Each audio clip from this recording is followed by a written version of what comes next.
Facing criticism, even from Republican allies, President Trump defended his handling of Syria on Wednesday. He argued his withdrawal of U.S. troops from Syria's northeastern border with Turkey, a move that has allowed Turkish, Syrian, and Russian forces to swarm into the region, did not harm U.S. national security. Our soldiers are not in harm's way, as they shouldn't be, as two countries fight over land.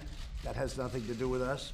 Leading a U.S. delegation to Turkish President Recep Erdogan, Vice President Pence, Secretary of State Mike Pompeo, and White House National Security Advisor Robert O'Brien hope to force a halt to Turkey's week-long invasion.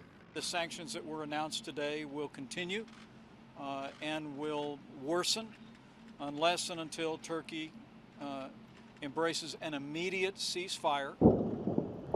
Turkey's bombers have targeted the Kurdish fighters who have been the United States' staunchest allies in combating ISIS and the forces of Syrian President Bashar al-Assad.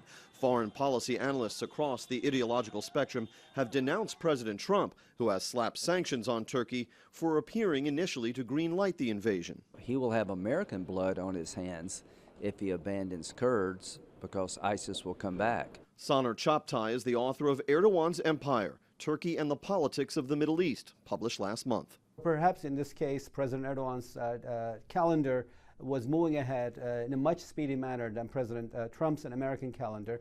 And I think what it has brought is to the brink of a pretty severe crisis in U.S.-Turkish relations. Turkey, of course, is a NATO ally, a country of 81 million people that borders Iran and Iraq as well as Syria. Our anti-ISIS allies, the Kurds, number about 10,000 fighters. But analysts warn that the Trump administration's decision in this case will inhibit other indigenous fighting forces from partnering with the U.S. in the future, when Washington will depend on it. On Capitol Hill, James Rosen.